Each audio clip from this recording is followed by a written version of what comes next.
I was called First Class Education. I've now changed to First Class Academics. 2 weeks into running this business, I get a phone call from another business called First.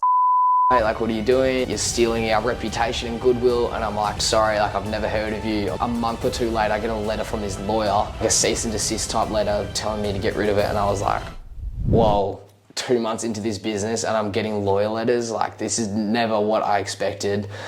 What did you see in your dad's leadership? That he treats people well. I think that's really important in a leader, getting people involved and making them feel important. You treat people well, they'll treat you well. It's not about them as an employee, it's about them as a person.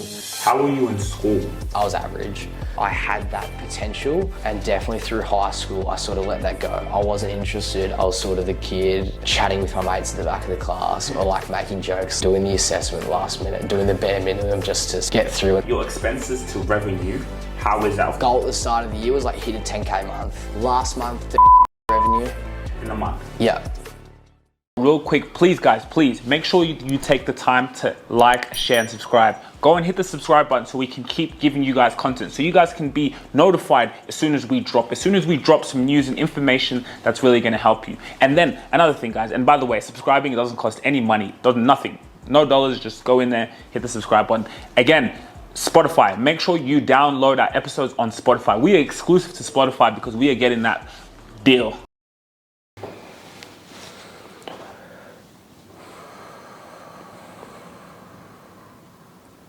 Welcome back to the Rubasha Family Podcast. Now guys, we have a very special episode coming for you. It's a coincidence that we're both wearing blue. However, the other day I was at a Sydney startup hub and I ran into this young fellow over here named Zach. Now, his story was quite interesting. I saw someone who was curious. I saw a wild imagination, like what you've been able to do at your age. You know, he is the CEO of First Class Academics. First Class Academics. Yeah. I didn't want to get that wrong. First Class Academics. And so when I saw you, to be honest, I never expected what could come out of your brain and also kind of out of your mouth in a way where you articulated yourself as an athlete as well. So I saw similarity there. Welcome to the Rubasha Family Podcast. Awesome. I mean, great to be here. CEO is a weird word to put on it. Obviously 18, finished school last year. So I'm in the education space. I like to call it like head tutor, so tutoring business, and so it's a bit more of like a friendly educational vibe. But I mean, definitely CEO fits it as well. It's that operations, running, owning the business, everything like that. That's definitely my role there. So yeah, it's awesome, and I enjoy it. So thanks for having me on. No worries, man. No worries. So let's take it back to the very, very beginning. Yeah. Who are you? Where are you from? Yeah, so I'm Zach Nandal, and so I've grown up in Sydney, Australia, my whole life, around the inner west and like lower North Shore. That's where I've grown up. Grown up with a younger brother, younger sister, mum and dad. We've all lived together now, so we're living around the right area at the moment. Grown up playing heaps of sports. So I started playing AFL when I was 3, and I've been playing that like every year all the way through to now. So I don't know, like 15 years of experience really. I'm quite young. Mum and dad have grown up in Victoria. Dad was even born overseas. And yeah, so loved playing sport growing up, always been really competitive, always been trying to win at everything I do. But yeah, that's a little bit about the beginning of me. So brother and sister, who's middle, what's the order? Yeah, so I'm the oldest. Okay. I'm the oldest. I've got a brother, he's a year and a half younger than me, and then a younger sister. She's 13, turning 14 soon, so yeah. Do you guys fight much? Or? Oh, not so much anymore. I reckon Ethan's my brother, a little bit when we were younger. I think it was just like we were competitive, we were stubborn, and so like we always had to win, and so it was he had to win, I had to win, and so go back and forth now. But he's great, I love him, and he pushes me, he inspires me. He's an impressive guy, so yeah, he's a cool dynamic we got there. So, okay, so that's your younger brother. So what, does he play AFL as well? Yeah, he does. Yeah, Yeah. So he plays as well. The whole family sort of into it, I suppose, other than mum, my sister aren't too into it, but definitely Ethan and my dad are. So. Okay, so what was childhood like growing up for you? Yeah, I mean, I don't know, a pretty stock Australian lifestyle, I'd say. Get to the beach a little bit, a lot of sport, a lot of running around outside. Always been a pretty active, fit young guy. Growing up in that, playing heaps of different sports. Obviously AFL is where I've narrowed it down to now, but I've dabbled in cross country, I've done rowing, heaps of backyard cricket and basketball. That's where some of the fights would come from with my brother, just battling it out there. I've played some summer football stuff, touch football, a lot of sports. I've always loved running around and catching, throwing, kicking balls, stuff like that. And so I suppose when you put all that together, you get AFL, which is the combination of all of those, but quite an active childhood, I'd say, for sure. Okay, and you mentioned your dad was born overseas. Where? Yeah, in Fiji. Okay. Yeah, so he's Indian Fijian. Oh, really? Yeah, so a little bit of that on me. That's a little fun fact I like telling people. Yeah, I'm Fijian. Yeah, so he moved over here when he was young. I think 3 or 4 years old. And so we've actually been over once to Fiji as a family, 2017 I think it was, and so bit of a holiday, but we did get to see where he grew up, his town and stuff. Pretty humble beginnings, but I definitely enjoyed that and got a bit of gratitude and connection from that experience as well. Okay, so that's interesting. And your mum is Aussie? Yeah, mum's Australian, so she grew up Western Victoria on a farm there. Sort of got an Irish background, but but pretty just Australian background. Okay, and so growing up, what was your parents' dynamic like? What did your dad do for work? What was around the house? What did you see? Yeah, so for as long as I can remember, really. So mum was a podiatrist, so like a foot doctor. So just helping people with that, and so dad had this entrepreneurial spirit to him, I think, and so I never really identified it as that, but he was running a business. So he was running an engineering business for pretty much as long as I can remember. I think he's come through finance and engineering background, but so now he's running an engineering business. He's been doing that, I want to say 15 years, so pretty much for as long as I can remember. And so that sort of looks like long days, long hours, early mornings, late evenings. And so I suppose I've grown up thinking that's normal. And so I think I definitely draw a bit of inspiration from that, and yeah, lean into that entrepreneurial side for sure of running an own business and seeing the challenges of it, the long days, the struggles of it, but then also the upside of it as well. Breaking through those challenges and leveling up, I suppose, as a business and as a person, to reaching those new goals, those new levels. And so he's always been very busy with his business, and I want to say the last few years he's sort of settled down a bit, stepped his workload down as he's built his team up to sort of almost replace some of the roles that he was previously doing. So when you were a child, what was his hours like? What did you see? Did you miss him at times? Yeah, for sure. I want to say his hours, definitely more than 12-hour days, 7 days a week. I think he was early mornings, late evenings. So he'd be leaving home at 6 in the morning and get home at, 8, 9, 10 o'clock, that sort of thing. He definitely made an effort to be there for family dinners, stuff like that. So, we'd always eat dinner together. But then maybe he'd duck back into the office later. Then weekends he'd be definitely working as well, but he was always there for sport. Okay. That's something I've grown to appreciate now as well, is that he was always there Saturday sport, and Sunday he'd come kick the footy with us in the park, stuff like that. Yeah. So he was always definitely very present, but during the week working hard. And again, I think I've grown up thinking that's normal, that sort of work ethic, that sort of discipline and drive just grown up around it, so it's normal. And mum's very much like that as well. That strong mind, that discipline, those are sort of characteristics that both of them have displayed, and I've just grown up around it. And so I suppose if you hang around it long enough, you sort of become it. And so I've developed those values and those skills from just being in that environment, for sure. So what time were the games on the weekends? Like growing up, like Auskick, that's the junior AFL stuff, mornings. So it'd be like Saturday mornings, 7, 8, 9 a.m. games sort of thing. So he'd be able to go, take you guys to your matches, and then, have your matches done. He comes back and then he's working. Yeah. Look, again, running your business, you do what you want, sort of thing. Yeah. And so whether it meant he'd spend the afternoon with us, go kick the footy with us, get back into the office, but he definitely, did his best to balance it both, having some young kids, having a business that really needed the time and attention to thrive. He managed, both of those, and I think he's done it quite well. Yeah, and you talked about your mum having the same determination and drive.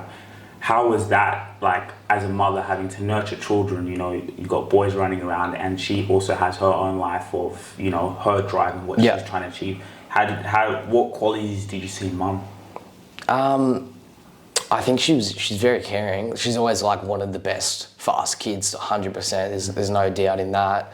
But I think you see that managing 3 children when perhaps your husband's trying to run a business is stressful. And so, that stress definitely leaks through sometimes as well. And, we experienced that, but she was always like pretty hard on us, but definitely encouraged us to like do our best and thrive and compete and try and win, just like little stuff that would pop up at school, competitions, like, I don't know, like the athletics carnival and stuff. She'd always be like sort of pushing us to like try and win and stuff like that. So that competitiveness is something that I think she's got, and she's sort of, drilled into us as well. We're all quite competitive.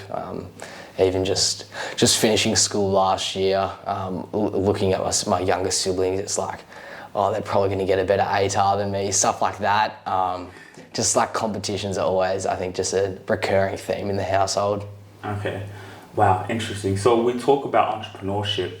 How were you in school? How were you as a student? In the end, I think if you were just to look at my schooling career and just like look at what I've got out of it, I've done well in school, definitely above average. But as a student going through school, I was average. I think I was a little bit above average, talent-wise, or like just say like smarts that I've just grown up with. I think I had that potential. And definitely through high school, I sort of let that go. I wasn't interested. I wasn't very engaged. I was sort of the kid chatting with my mates at the back of the class, or like making jokes, stuff like that, doing the assessment last minute, doing the bare minimum just to sort of get through, and sort of thought that teachers had it out for me. You know what I mean? I was sort of that guy. It's like, oh, she hates me. Like, he hates me. Like my teachers. Where in reality, I wasn't a good student. I wasn't treating well. I would have been disrespectful to them. Actually, ask you a question. I want you to think about this question. Are you an authority figure in your space? I know you're an entrepreneur, well, you're a solopreneur, and you're determined. You're a thought leader. But the question is, are you an authority figure in your space? Because let's be honest, how are you going to separate yourself from your competitors? Where is your personal brand? And you know what? We have actually something very special for you. Follow me. You see, we have a scorecard, right? So you can actually evaluate if you're an authority figure in your space, because at the end of the day, when you separate yourself from your competitors. That is where opportunities come to you because your brand is strong. You have brand equity. So for you to actually see how long away you are from that, or if you're close there, the link in the description, you can fill out a scorecard. And this scorecard is amazing because it lets us know and see where you are. And it's just for free for you to actually see where your business is, where you are as a solopreneur, and how you're going to get to that level of being an authority figure in your space. Because you see, here at ETS Rubasha Media, I'm going to be honest with you, we are at limited capacity. We only want to be able to tailor our clients to the ones we know we can deliver value, because value takes time and we want to be able to work with your business. But the scorecard is actually just for you to see where you are and Are you an authority figure? Think about it, and we'll see you. Link in the description. So I don't think I would have been the ideal student. You know, I sort of walk in the classroom and maybe it's like, oh, Zach's here again from the teacher's perspective. But then in the later years of high school, I think I definitely made an effort to turn that around.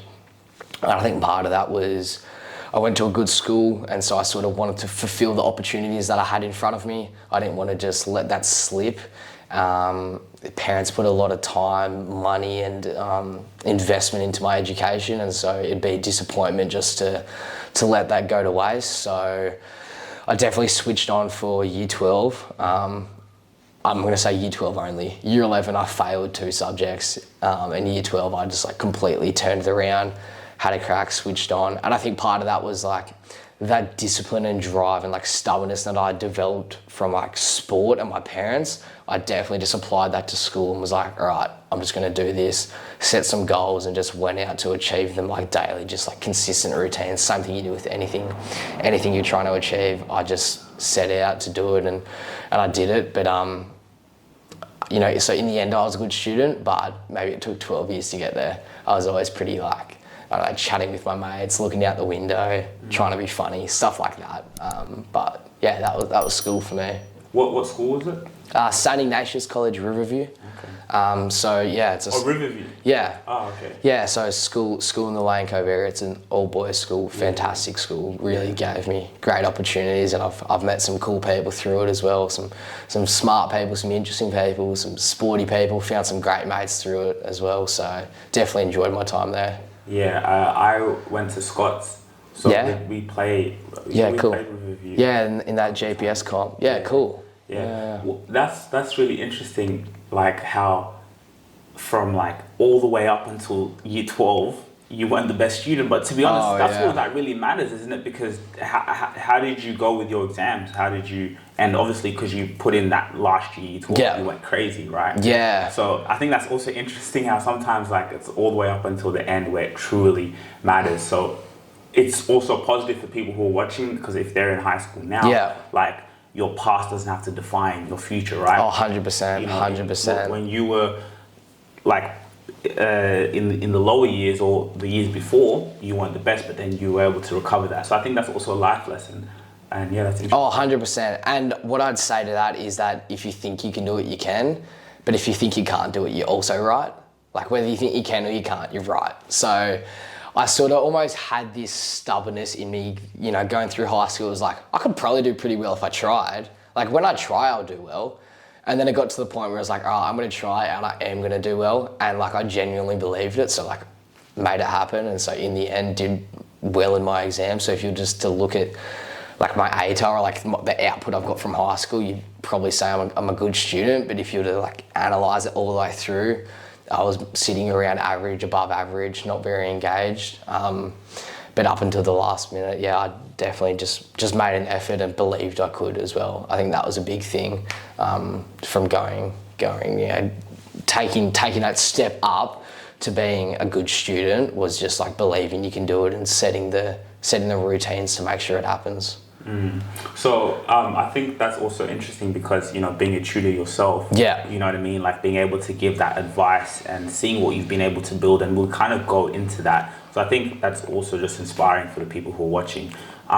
So when did this kind of business idea start? To bring this idea, because let's be honest, like, you know, you have hardworking parents, you know, you're living a pretty comfortable life, right? Sure. You love your sport, you're into AFL as well, and you're a good player. Yeah. So how did this business idea start? Yeah, so I think I've always had this, I don't know if it's a rebellious side to me or like a stubbornness, maybe even over self-confident in myself, where it's like, I don't like being told what to do. It's the sort of thing where like mum tells you to do the dishes, you're like, nah, I'm not doing them, but I was about to do them.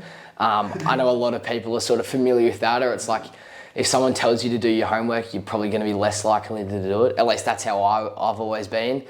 And so I think that sort of trickled down to me where it's like, I don't want to have a boss. Like I don't want to have someone almost controlling me and telling me what to do. And so throughout high school, I don't know, like I dabbled in like I sold lollies and stuff at school. You know, I was that kid in like year 7 and 8.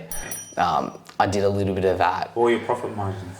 Oh man, I couldn't tell you. I was like going to the shops before school, buying a couple packets of lollies and selling them.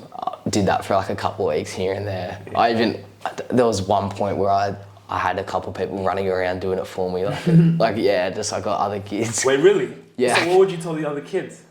Oh, I'd get them involved. I was like, yeah, I'll hire you type thing, and I'd give them the lollies, and I'd be like, you sell them, and like, it got messy in the end. It didn't work out very well, but I think importantly, if you're tracking my footsteps to the business that is now, you'd probably point out these little ventures or side missions I had. You know, I had brief instances trying to like flip stuff, so like buying and selling stuff on like Facebook Marketplace or like Gumtree. Wait, sorry, I want to go even just going back to the lollipops, right? How old were you then? Selling lollies like, I don't know, 13, Okay, so 13, like, 14. Think about that. A 13, 14-year-old not only had the idea to sell lollipops, but he also had the idea to recruit like other people. That's powerful when you think about it, right? Like, and I think that's why sometimes in life, and maybe we can talk about this, but is that something that people are just born with? Or is that something that you develop? Because think about that. At 13 years of old, you're a leader, right? There's kids who follow and there's the kids who lead, you know? And so the fact that you could go in and, I don't want to say the word manipulate, but go in and, get other people to influence, inspire, influence, let me say that. Yeah. Influence other people to do what you need them to do. That's pretty powerful, right? So, what do you think about that? Yeah, I think you're right. It is interesting to look back at. I think I've developed some leadership qualities for sure. Going back to whether you're born with it or you develop it, I think it's a bit of both. Like nature versus nurture type thing. I think perhaps you develop it through your early years. So like as a child, as an infant, sort of, I don't know, the situations you're put in with, your parents, your family, your peers, all those sort of environments, you know. I think they definitely influence you and develop you into being a leader or being a follower or a little bit of both. I think it's a bit of a spectrum from outright dictator to a sheep who just follows the pack. I think it's a bit of a spectrum there. I enjoy leading. I think it's a cool thing to do is to develop teams and to get different insight and input from all other people. I'm definitely not the sort of leader that's just like, do this. I like hearing what they've got to say as well, like building a team. So like, even that's something I've got from sport as well. I've been fortunate enough to like sort of lead a couple of teams and that sort of thing. And I don't think I was ever really like yelling at people or that sort of leader. I was always pretty relaxed and just wanted to hear what everyone had to say before almost formulating a final verdict or a final opinion. I think that's how I like to lead teams, is to make everyone feel involved. If it's a team, whatever team it is, if it's a family, if it's a friend group, if it's a sports team, everyone's got to be involved in what goes on. And ultimately, someone's got to make the decision at the end, which I suppose is my role. Like in business, I'm a one-man team. I've got a few tutors and stuff that work for me, but I think getting everyone involved and not being the dictator is important. I think you develop that through young years of living. I think sport's a great way to do it. Growing up in team sports is something obviously that I've touched on, and so that developed it for sure. Seeing my parents, like dad, running the business, so sort of seeing how he leads and manages a team as well. That's something I've been exposed to. So I think being exposed to it from a young age is something that helps you develop those skills. What did you see in your dad's leadership? What qualities did you see? That he treats people well. I think that's really important in a leader. He treats his staff well. You know, he's not someone that looks to like dictate or like make them upset. He's treating people well. I think it's like the number one most important skill in a team, and that's like what I meant before when I'm talking about like getting people involved and making them feel important. If you treat people well, they'll treat you well. It's not about them as an employee or as a as a member of the team. It's about them as a person. So getting to know them outside of whatever it is. So if it's the sport, you get to know them outside of an athlete. If it's business, get to know them outside of an employee. Whatever it is, treating people well is something that's so important when you're trying to build a team. And so I think that's one thing that I've definitely learned from him is over-deliver on how you treat people. And that way you're able to build relationships. I think that's really powerful, because what I noticed from that, or from you said something. You said it's about letting people be involved. And what that means is that is kind of also, in a way, knowing the why and like allowing people to come into that. So what I mean by that is the vision. You know, it's like you let your team know this is the vision, this is what we're building, and you're a part of it. And that's so powerful, that they can be alongside you and they feel part of the mission, they feel part of the vision. You know, that goes beyond what you could pay someone, is for someone to know I'm behind a big purpose. Yeah. And another thing is, like you said, it's having that barrier, right? Because a lot of people think to lead, you lead with fear. You lead with, being a dictator, but no, it's leading with empathy and actually loving the person, actually like getting to know the person. 100%. I think that's so important. And another thing I'll touch on from my dad's leadership style I've learned is leave emotion out of it, or leave, especially when there's anger gets involved there. I think when you get anger involved in any relationship, it can be really threatening. So as soon as those emotions come up, it's time for you to reflect and to step back and to take a bit of time to think before you act. That's something that's so important, because it can take 10 years to build a relationship, but 1 minute to destroy it. So I think that's really important, is to manage your emotions well and that reflection side of things. So yeah. Cool. So then you go, like you said, selling things on Facebook Marketplace. Yeah. Did a little bit of that. Ended up, I think I got scammed in one of these things, and so that didn't go too well. Sort of didn't get any more permission from my parents to keep doing that. I think I was selling AirPods, and someone had sold me a fake, and I'd sold them off, and they got angry at me, and I was like, I'm 13, I'm 14, whatever, like I can't do this. So that didn't last too well. But I definitely tried a couple of different things to sort of make money without, working at a cafe or like something like that is where a lot of people sort of get their first job. And not that I ever generated a lot of money from that. But yeah, being self-employed is something that I think I've always aspired to. It's something that I've always known. It's like, all right, I'm going to run business, whether it's a good business or a bad business, whether it's booming or it sucks.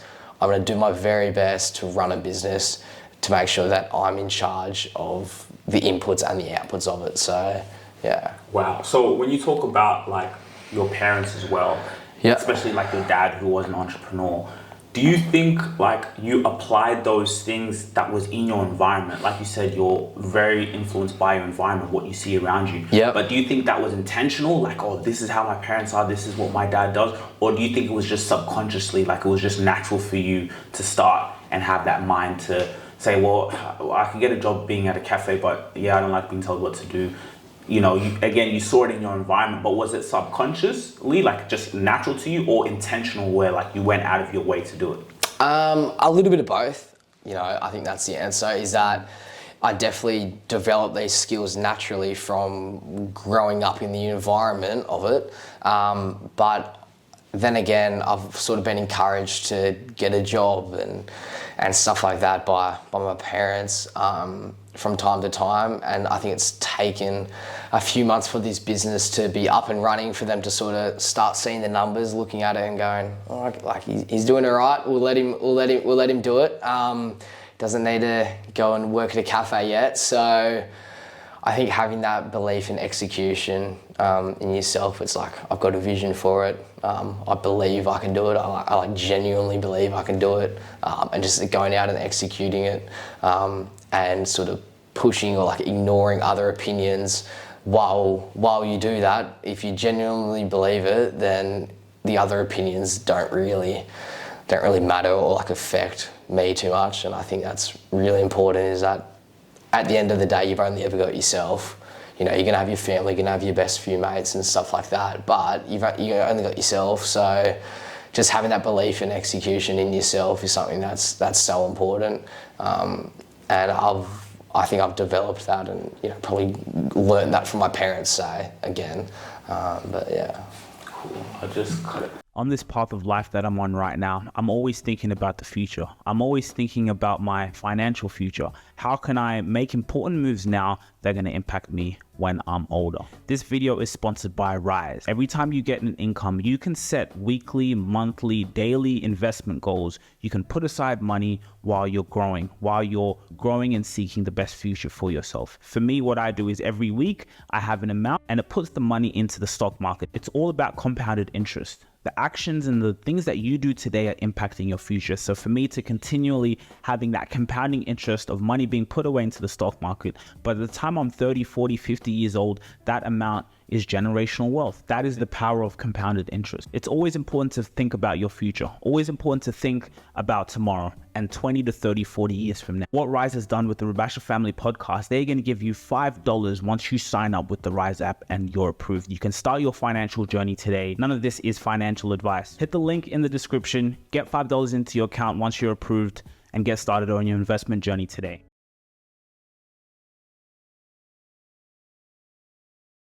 Okay, so now to where you are now. Like, how did you create your business? Yeah, okay, so I was getting through year 12 and contemplating what next year looks like, as most people do. And as it turns out, most people don't have a clue what they want to do. And I was never really told that. I think you go through high school, year 7, 8, 9, 10, even like year 11, it's like, oh yeah, these year 12 kids will work it out. They all know what they're doing. Don't have a clue. Like, honestly. And so obviously the path that most people take is go study. So go to university and study something. And I definitely thought about that. There were a few sort of courses that I looked at, but I was never too serious about it. I've always had this sort of business side to me. So I had a couple ideas and stuff that I don't know, written out or like sort of, put a little bit of thought into it. It's like, all right, as soon as I finish, I'm just going to knuckle down and I'll try business. I'll give it a year or two, and at least I can have a gap year, a year not studying, and try and start a business and see how it goes. And if there's any momentum or if there's any evidence behind it that I can develop in that year, bang, you're in, like, go for it. But if I take a year or two and nothing's really working and I'm not enjoying it, and I'm not making any money or anything from it, then probably go look at a uni degree. And so, yeah, that was sort of like my perspective going through year 12 was, I don't think I want to study. I think I want to run business. And so as soon as I finished school, actually the business sort of, I wasn't going through school going, okay, I'm going to start a tutoring business. That was never the thought. I think what it was though, is that I did a lot better at school than I expected. And I sort of leaned into my story a little bit of like, being average student, average, and then bang, year 12, last minute, just pulled it all together, and started getting the results that I wanted and that other people were certainly looking for as well. And so I put a few messages out, like Facebook community groups, group chats, stuff like that. Just put some messages out. I was like, hey, I'm available for math tutoring, because that was my strongest subject. And people came back to me and I sort of started getting a few inquiries and stuff from it. And then people were going, can you do English? Can you do science? Can you do this? And I was like, whoa, like never said I could do that, but imagine if I said I could. Imagine if I advertised for all these other subjects. I'd probably start reeling them in. And so, yeah, then I sort of had the idea of maybe a tutoring business, that could be something. And then actually I found out I got a state rank for maths in my HSC. When I found that news out, I was like, well, that sort of clicked. I was like, what if I just want everyone who got state ranks? What if I just went and got all of them and put together a tutoring business and was like, yeah, you can work for me, essentially. And so I got invited to like a conference type thing hosted by like NESA, the New South Wales Education Department, after state ranking for maths. And so the day before, I designed these business cards, printed them out. I'm driving to training. I'm on the phone to Dad. I'm like, hey, Dad, so sorry. Like, I'm not going to be able to pick up these business cards before 5 p.m. Can you please go get them? Anyways, went and got these business cards. Next day, I pulled up at this event. It's everyone else who's done well in their subject, and I'm just handing the cards out. I'm like, hey, I'm Zach. Oh, you want a tutor? Bang, bang, bang. Handing them out. But you were saying, do you want a tutor, or were you recruiting? Yeah, I was recruiting. So all the other people who had done well in their subjects, I was like, yeah, he's a guard, that sort of thing. Not many of them even got back to me, but that sort of started the process of like, okay, I'm doing this. Okay. I'd set up a website like 2 days before, like super last minute. The website, I use like AI and stuff, like these AI softwares. Like I don't know a thing about website, but I was like, how to make a website easy. Followed some YouTube tutorials. I use like AI and just it sort of prints the formats, the templates for you, and I just like put my name on it or something like that. Yeah. But like, let's go back to the first few clients. Okay. What was that like? So they said, okay, hey, can you come in? You went there physically. What was like that with your first clients? And then how did you grow the clientele base? Yeah. So the first few were through like Facebook community groups and like group chats. So like sort of people I knew or like just local community groups. So that's how I got the first few people in. Then in regards to actually growing it as a business, it was through a lot of those like Facebook community posts. Like I was just putting it out there. I was like, hey, I'm Zach, here's my story, here's the services I can offer, here's my business. If anyone's got any questions at all, let me know, I'll see how I can help you. And so people just started hitting me up from that. But so you were going to their houses? And yeah, for the actual services, yeah. For the services, you're going to their houses, how much were you charging?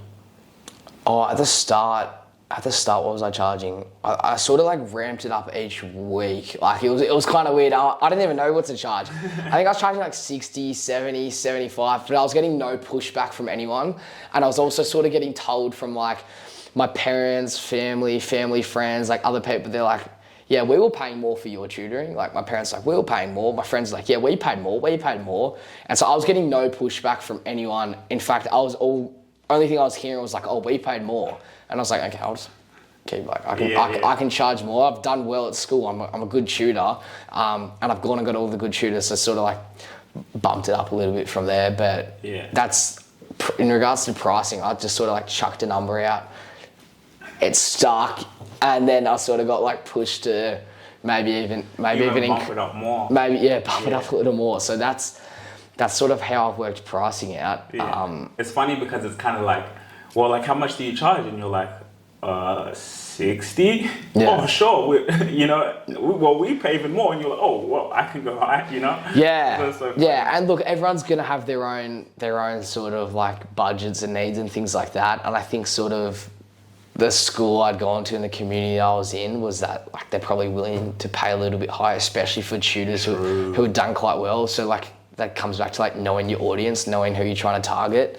So like in my specific target audience, I could probably charge a bit more, but in other audiences, you probably can't. And maybe even you're charging less. So that was sort of my experience with learning how to price. Okay, cool. So now were you getting word of mouth, referrals, stuff like that? Like a lot of I've got like these big like Google sheet thing on my computer. I'm in something like 80 Facebook groups.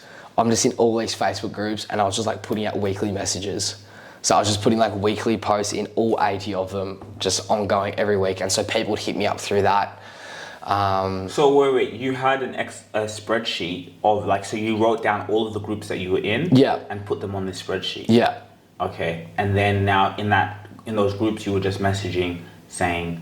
Yeah, I was just putting my ad in. I was just like, I had an ad. I like designed a little thing on Canva, like a little like poster thing, and I was just like putting it in. I was like copy paste to like these 80 group chats. It took forever. It was like an hour, 2 hours a day. So I was doing that and I was getting a little bit from that. So people would call, email, text, whatever. And another thing, I think with getting clients, like I was quick. I was like super quick because I was so keen to do it.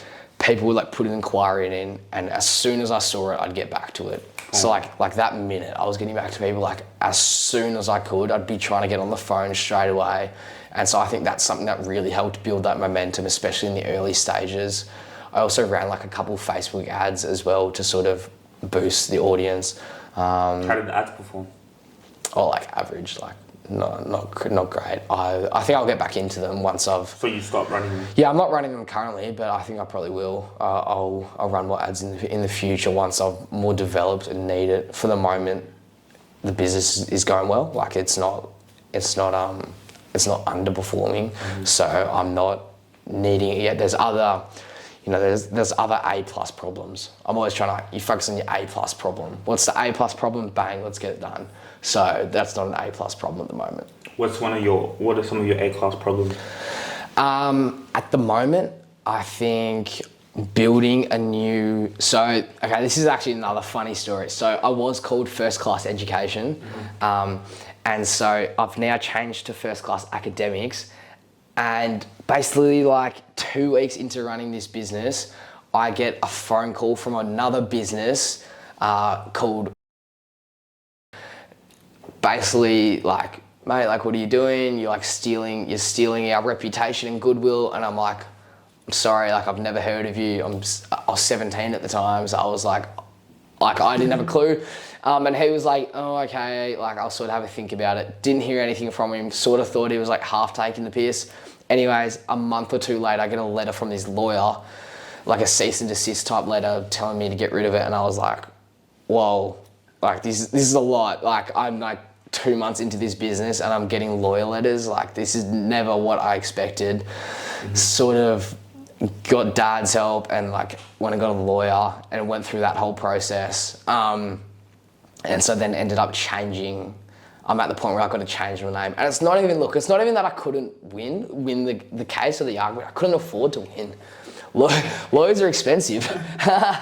I was 17. I didn't have the funding for that at the time. So it got to the point where I was like, oh, like I'll change my name. Like this guy's not going to go away. Yeah. He was nagging me. And so. Is he a competitor as well? Yeah. So he's in the space.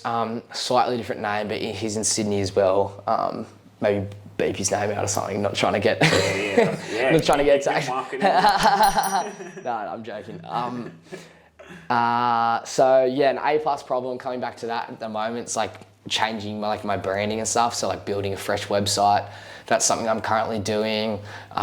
Building up some like social proofing, so getting like reviews. Yeah. So we're coming to the end of our first full term as a business, which is exciting. So it's like the end of term 1 for most schools here in Sydney. So getting some reviews in, that's another thing that I'm trying to deal with. How are you doing that? Like, are you getting video reviews or written? No, so what I'll be doing is I think I'll just be offering discounts. So like, if you give me a review, here's a discount for your next lesson. And I think our service so far has been quite strong, and people are getting benefit from it. So I think there'll be no issue there in getting the reviews, but I've got to take the steps to actually incentivize it. And when they're giving the reviews, how are they doing it?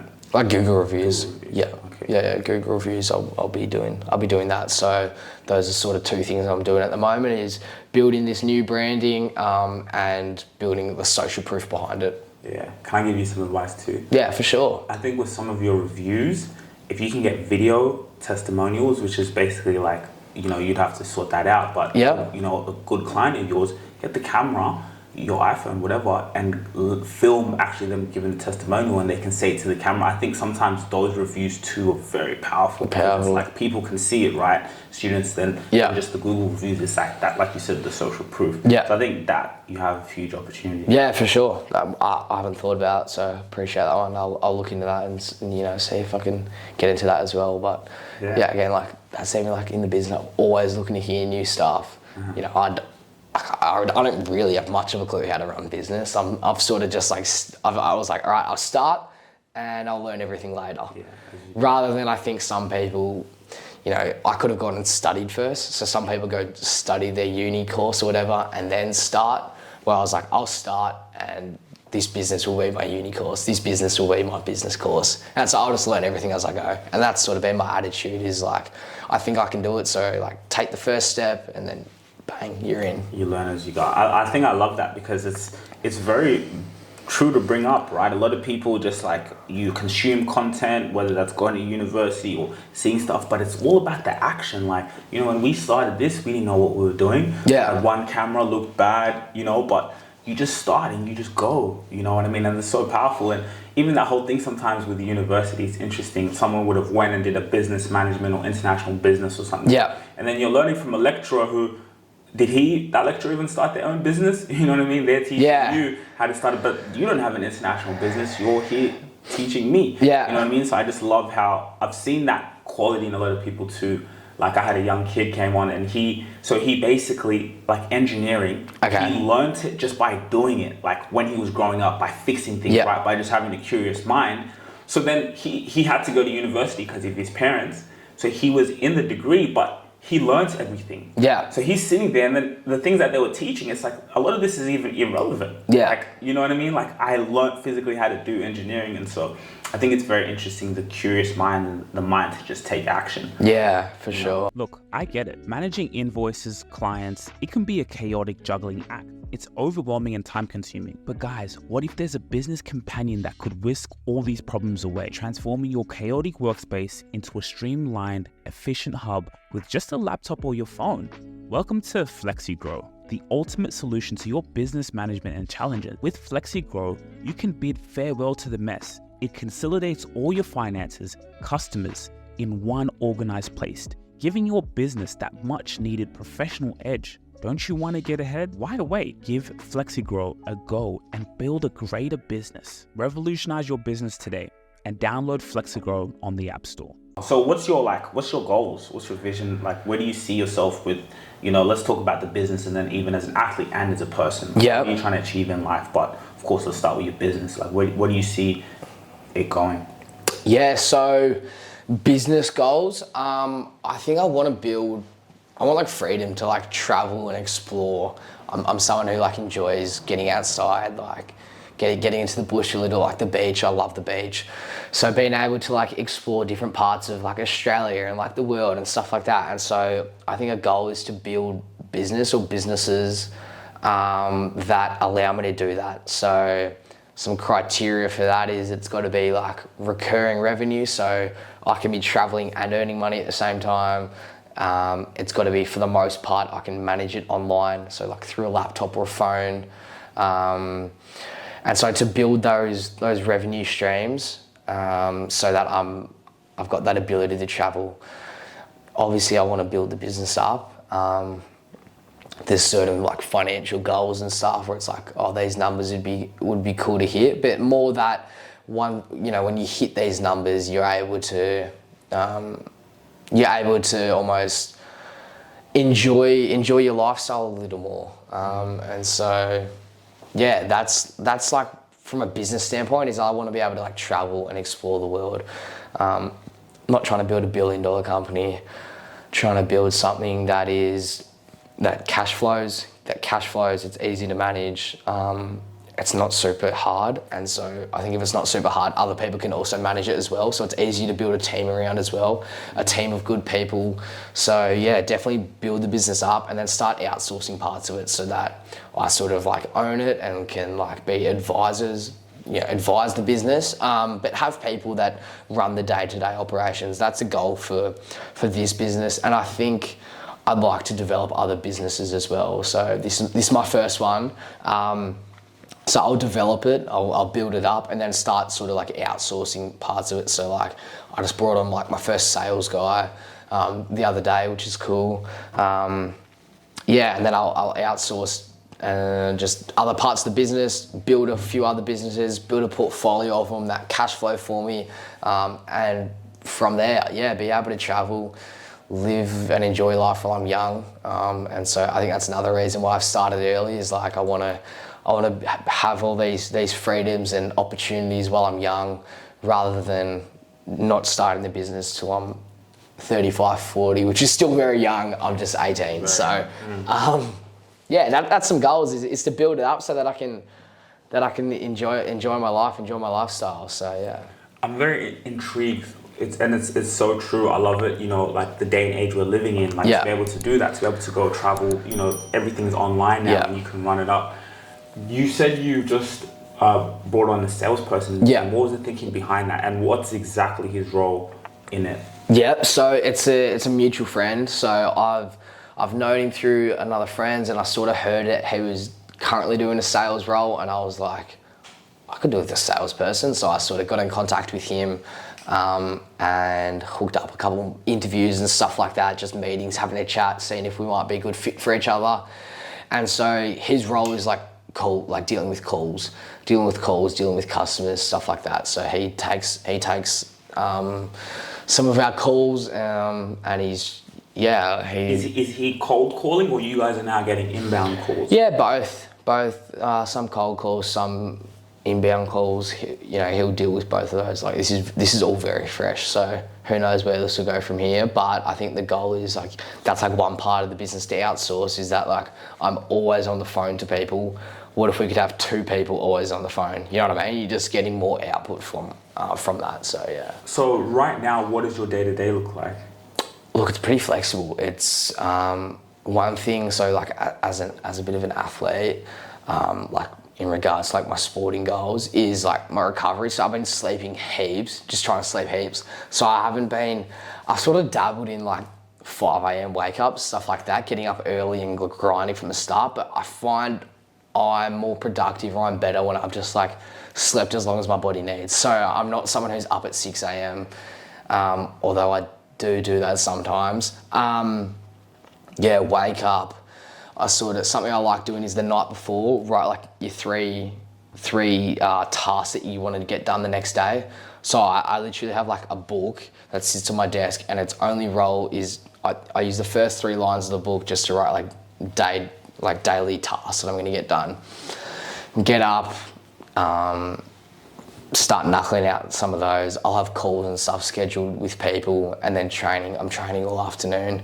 But look, it's pretty flexible. I'm getting to the beach heaps. I'm spending time with mates. I'm grabbing lunch with mates and stuff like that. I'm first year out of school, so I'm definitely still enjoying all that side of it. But from a business standpoint, it's getting those like couple tasks done, like things that need to get done. And then like dealing with people. So whether it be potential customers, existing customers, tutors, parents, I've chatted with a few marketing teams, stuff like that. A lot of people management goes into a business like this for sure. And like that's what I'm also, there's so many ways we can go here. Wait, quickly. Yeah. With the writing down things, you do that every day? Yeah. Like for the next day? Yeah. Okay, so you do that every day, you write it down. Yeah. So what you need to do. Pen and paper, yeah. What about like with your employees? Like how, do you spend much time with them? So our employees are all casual, in that I employ them and then students come. So I've got tutors who are really good at math, and if someone comes to me, they're like, hey, I want math, and I'm like, bang, there you go. That's simply how it works. And so I'm always like calling, texting with them, stuff like that. So something will pop up and they'll just give me a call, give me a text, and I'll always try to be very quick and like accessible with that as well. And like, I don't know, paying people on time, being efficient with that. Again, like treating people well is something that's so important to me. So I try to definitely instill that in the business, but it's not something that requires a lot of, say, like weekly meetings. Those aren't things that we do. Not with the tutoring team. The salesperson, we talk a bit more. It's a bit more like involved in the actual operations, whereas the tutors deliver the service, so they don't actually require that much attention. Really, it's just answering a few questions here and there that pop up. Yeah.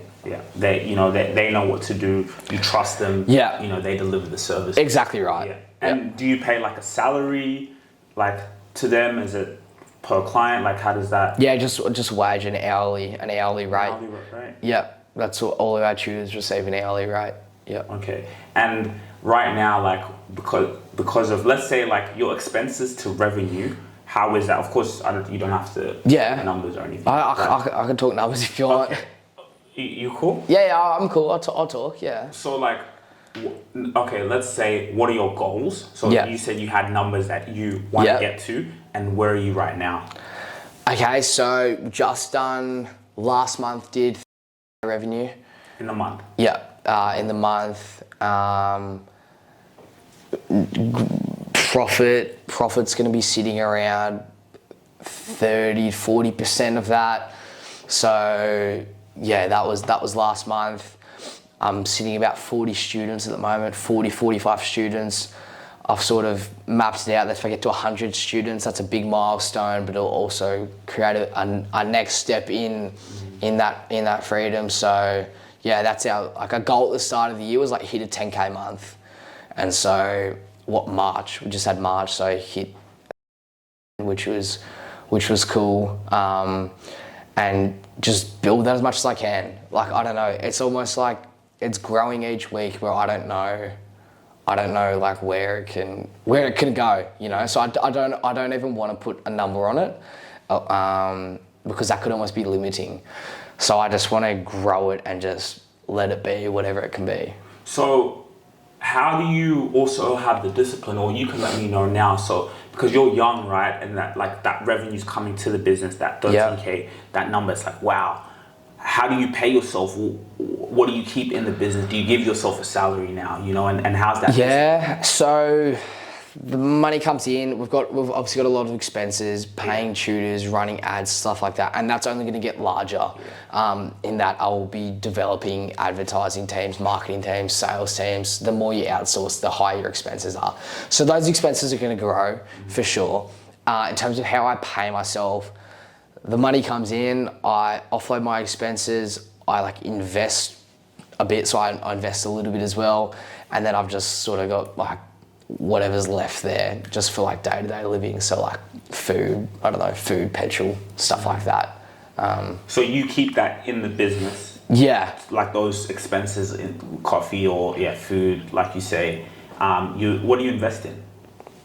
What am I invested in? Yeah, like you said, you invest. Yeah, some ETFs, just some general tech ETFs. A few health science businesses, companies that I'm invested in. I don't know, I'm invested in Apple, Google, pretty general safe stuff like that. How do you do that? Is that through because I know you mentioned ETFs. Yeah. Is it a automatic, for example, there's apps, right, to help you do that? Yeah, no, it's not. It's like a manual, it'll be okay, I've got a spare 100, put that in.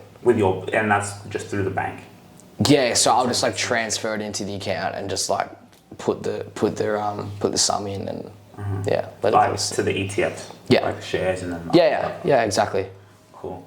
Okay, wow, that's interesting. Now I'm just intrigued because how it's okay, I got to invest into the business, I got to invest into other things, the expenses. Yeah. You know, I definitely know that, having to deal with that, and that's so interesting, man. Yeah. So there's a few different things going on, and I definitely enjoy even that investing side of thing. I think it's cool as well. That was actually I was a failed applicant for an investment banking internship this year, so I sort of was going through the year, obviously maybe uni, maybe not uni, finance is cool, and so this opportunity popped up at JP Morgan, and so I went and got interviewed a couple of times there, didn't get the role, thank God, because I'm running business now and I'm loving it, but yeah, I tried to get a role at JP as an intern, and didn't get that. But that investment finance side of it's something I'm interested in as well. How'd you get into that?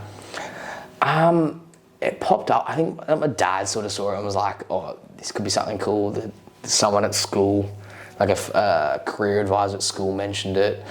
I've sort of got that finance investing interest in me as well. So when it popped up, it was like, okay, I'll apply and see what it's about. You know, no harm in applying, can pull out later. Sort of got in there, had some tours, interviewed it, and it looks like a cool place with a good environment.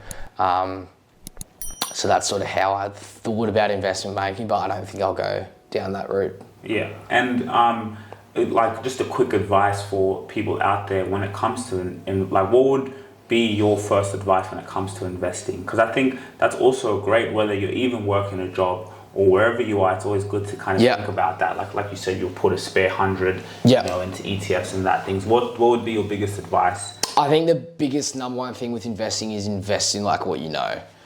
So if that's, you always buy Nike shoes, maybe you can put a little bit of money in Nike. But invest in what you know, don't just invest in what you've heard online. And so, I don't know, invest in the future, what you think could be the future.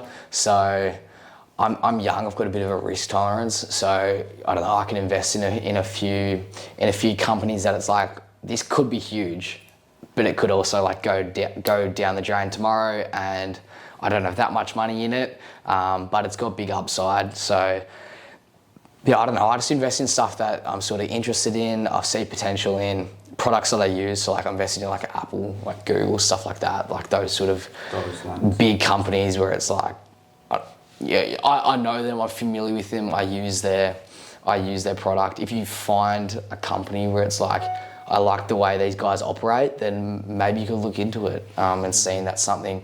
But just starting out, general ETFs and stuff is super easy and accessible. They're pretty safe, reliable year-on-year returns. So, and so you just do that through the bank.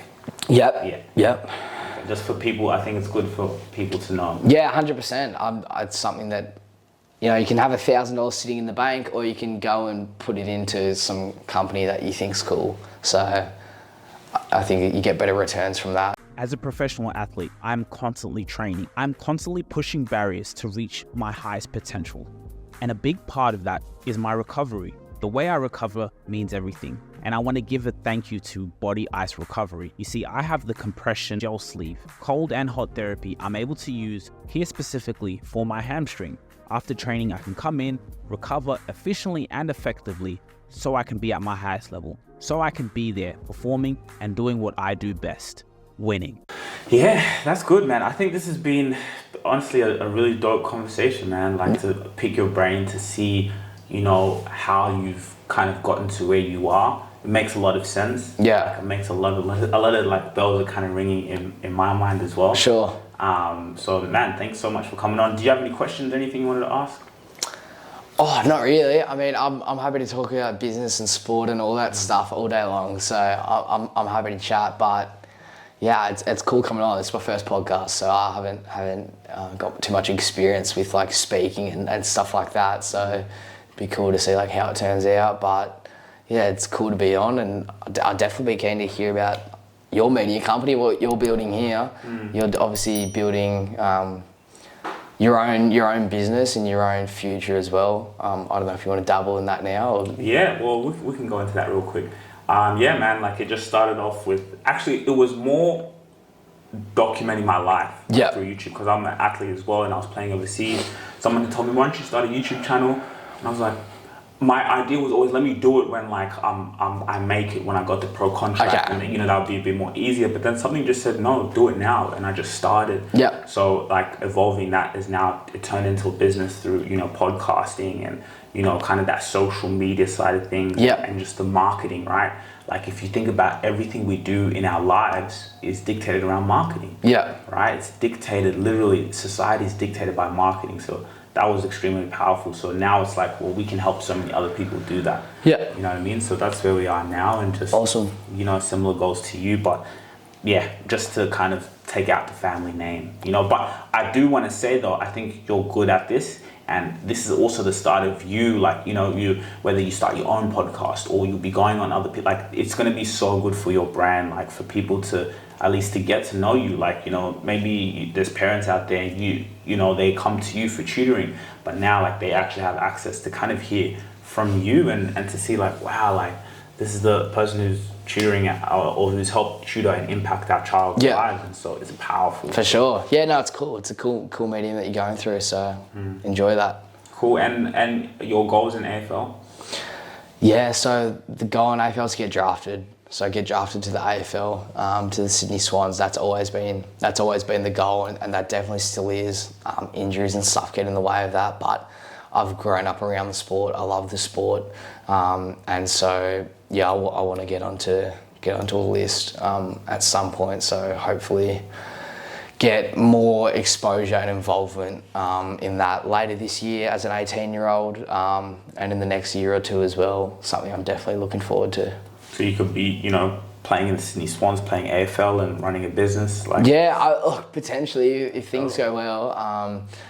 I've had a couple of injuries and that sort of thing gets in the way sometimes, but yeah, I love AFL, and so building a career out of that is something that I'm definitely looking forward to. But in the last year or so, once I started doing better at school, and now that I've got this business, I'm not almost so dependent on it.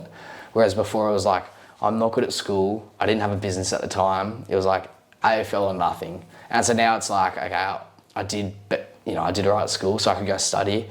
I've got a business, so I can work on that. And so I'm not so like almost dependent on that career, but it's something that I've been obsessed with forever, and I'm always looking to improve in that space and in all areas of life really.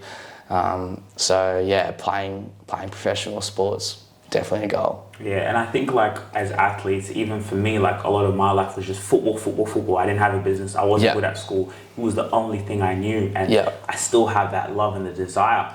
But I feel like, again, when you have that now side interest and that side passion, and you come into entrepreneurship and say, well, hold on, wait a minute, even if I do become a great footballer, that salary, that's not going to pay me for the rest of my life. But now if I can start like a business, that's what's going to pay me for the rest of my life. That's my like, what I'll pass down on to my children. That income will keep coming in, and I can grow that, right? And it lifts your identity away from I'm just a footballer. Well, no, I'm an amazing person who's an entrepreneur and an athlete. And I think it actually frees you up to perform better, because you're not going into it as an athlete trying to get the paycheck or striving hard to, this is the income stream I need to multiply it.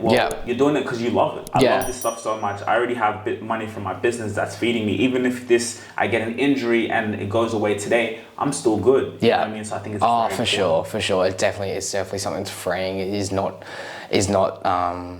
having that as your one source of happiness and opportunity. So yeah, having those other streams of like revenue and having things going on outside of sport and outside of business, and just having a well-rounded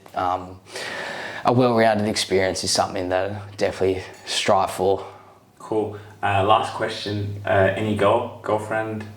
No. Single? Yeah, single man. Yeah. You're young, so I think that's something like it will come into your life, obviously. Yeah. So it will be interesting navigating that. For me, like, let's say I'm in a relationship. Yeah. And one good thing about being single is like you just care about yourself. You just focus, it can be cool. But then now being in a relationship, it's like also having the balance of being, me, like I could be here till 2-3 in the morning. You know what I mean? Just focus. So I think that's something that you'll come into, but.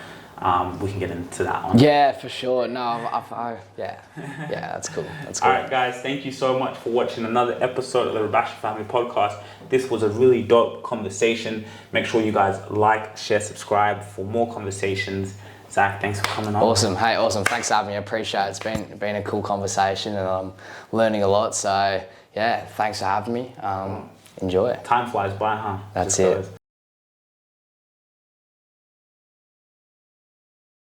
Just recorded the podcast episode.